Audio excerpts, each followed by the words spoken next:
All right, Shalom. First and foremost, I like to give all glory, honor, and praises to Yahweh, Bahashem, Yahweh Shai. Double honors to the apostle elders, the great millstone who rule well. And salutations to all you brothers out there pushing this word in love, truth, sincerity, and humility.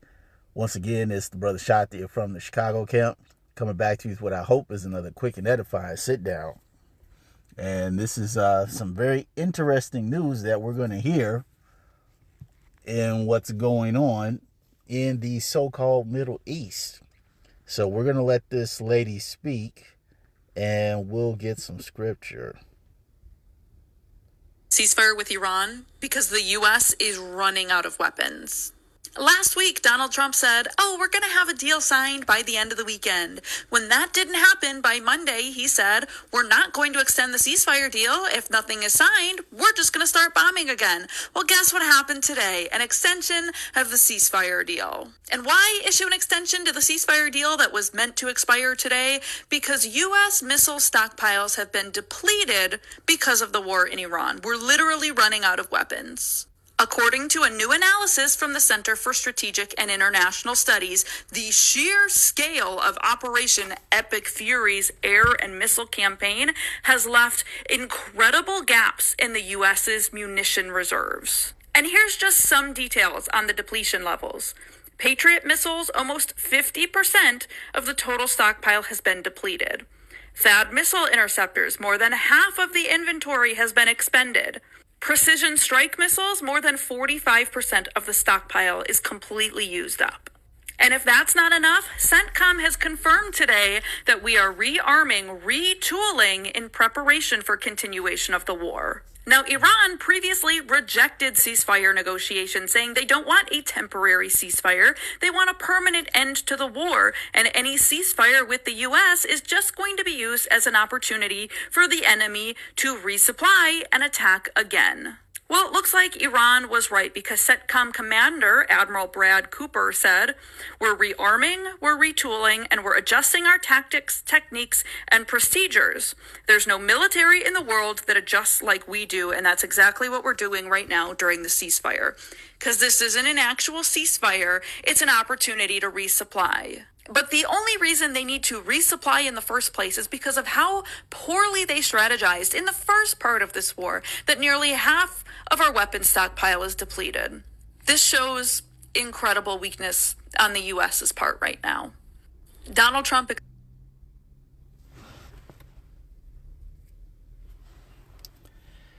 Wow, that is an interesting piece of news. America is doing so horribly over in Iran that they're running out of. I'll say it like this: they're running out of all weapons short of nuclear missiles. That's what I'll say. Everything else in this Operation Epic Fury, which has turned out to be an epic fail, the United States has run out of the majority of its arsenal short of nuclear missiles. And as the lady said, this looks very bad for the United States. And this is why we'll get the scripture where it says,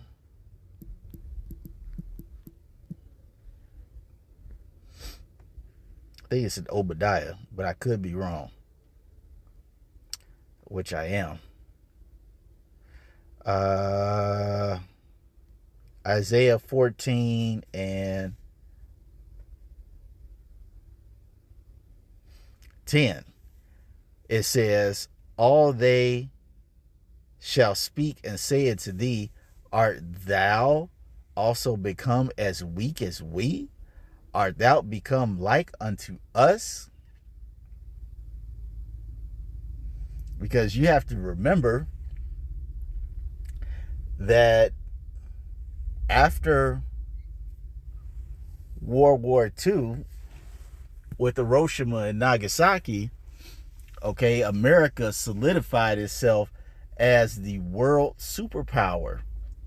And you have to think about this. This is not like it was a long time ago. This was only, what, 81 years ago? That's nothing in the grand scheme of things. So America, in less than a century, has gone from the world's mightiest superpower to a laughingstock.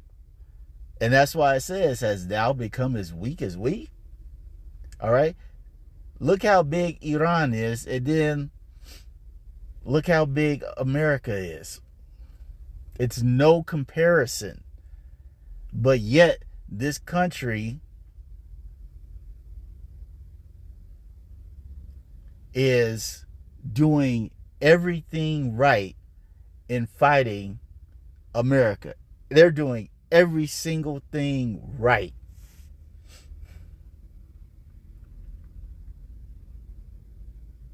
And this is making America look bad, and America knows it looks bad, and that's why they're trying to call up this ceasefire. But as the Iranians know, and as they've said plenty of times, we've had over half a century to study America and everything that it does.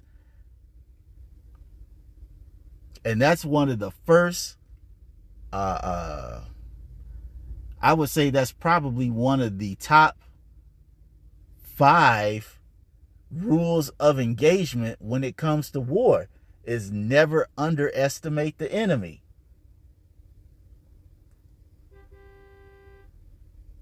And see, Iran has never underestimated the enemy because they know what bad Uncle Esau is. And that's why they're like, man, we're not falling for that. We know what you're trying to do. And this is why the scripture tells us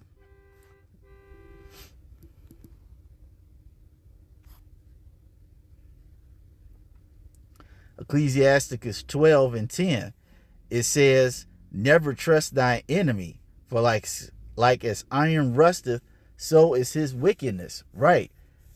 America has made it very clear that it will always be the enemy of Iran. And Iran knows this. And this is why ever since I've been born, and I'm 46, ever since I've been born, they have always referred to America as the great Satan. And it needs to go. See, they know very well who their enemy is, and they have not taken him lightly. And it says, though he humble himself and go crouching, yet take good heed and beware of him, and thou shalt be unto him as if thou hast wiped a looking glass, and thou shalt know that his rust have not been altogether wiped away.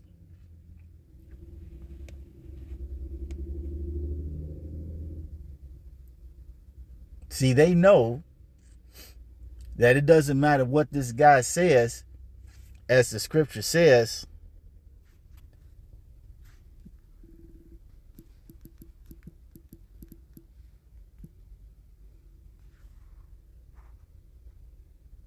I think it's in Psalms. Psalm 55 and 21.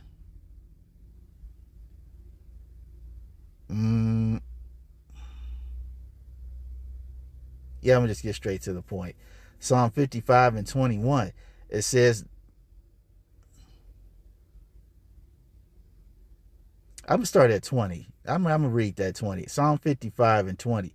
It says, he hath put forth his hands against such as be at peace with him. He hath broken his covenant. All right, bad Uncle Esau has broken many covenants. And in this story, we're talking about Iran. What happened with the last ceasefire? Dropping bombs. Okay, let's continue. It says, the words of his mouth were smoother than butter, but war was in his heart. His words were softer than oil, yet were they drawn swords. So he's talking about a peace deal. We want a ceasefire. And Iran's like, we not falling for that shit, dude. We're not. You done killed about 4 or 5 of our top leaders while trying to make peace negotiations. You think we're going to just keep turning the other cheek and let you just bomb us and sucker us with your sweet words? We know you the damn devil. And as the woman said, Iran is like, your only reason why you're doing this is so you can stockpile up, restock up on your military campaign. See, the Iranians said what you really need to do is just call a halt to this war, period. But this is not the MO of bad Uncle Esau, as it was in that Isaiah 14. I think it was the verse before that, where it says he increases his desire as hell and he cannot be satisfied.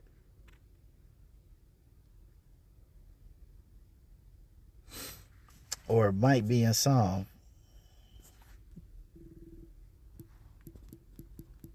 I think it might be in Psalm. It is. It is. It would help to spell increase right, too.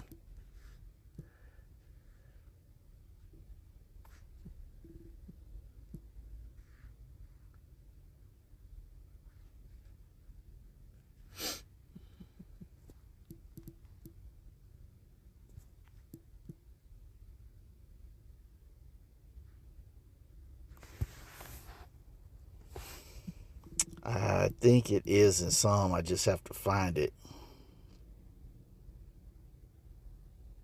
Let me put it on pause and find it real quick. All right, sorry about that. I had a Ray Charles moment. I just got off work. Okay, Habakkuk 2 and 4, it says, behold, his soul which is lifted up is not upright in him, but the just shall live by faith. Yea, also because he transgresseth by wine, he is a proud man, neither keepeth at home. This guy's always meddling in other people's business where it doesn't belong. All right, he's always trying to go and acquire things that don't belong to him. And it says, he is a proud man, neither keepeth at home, who enlargeth his desire as hell, and is as death, and cannot be satisfied, but gathereth to him all nations, and heapeth to him all people.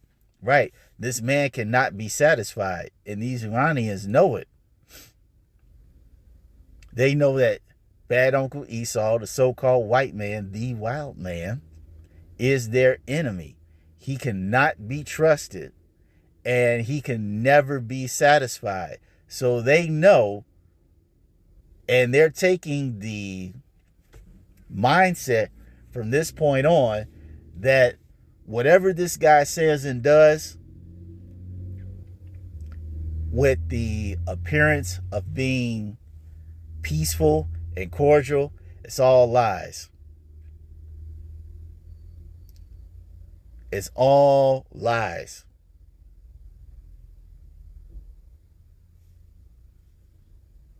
They know he's the enemy. They know he's a liar, and he cannot be satisfied. As the scripture tells, I believe it, what's that, in John 10 and 10, the thief cometh not but to steal and to kill and to destroy. And the Iranians know that is bad Uncle Esau's MO, to steal, to kill, to destroy.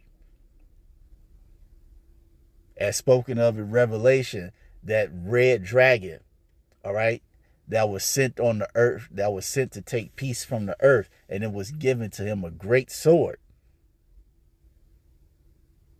This is this guy's mentality. Therefore, the Iranians are not taking any more chances. They're not going to go out on a limb and make any more good faith efforts to so-called bringing peace, or no longer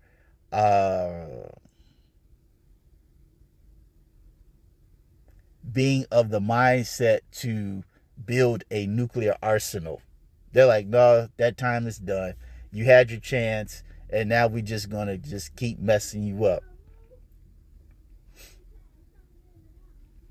So yeah, just want to do this quick lesson. About to go get a little workout in, but nonetheless, I hope you all were edified. To the next time, we're going to say shalom.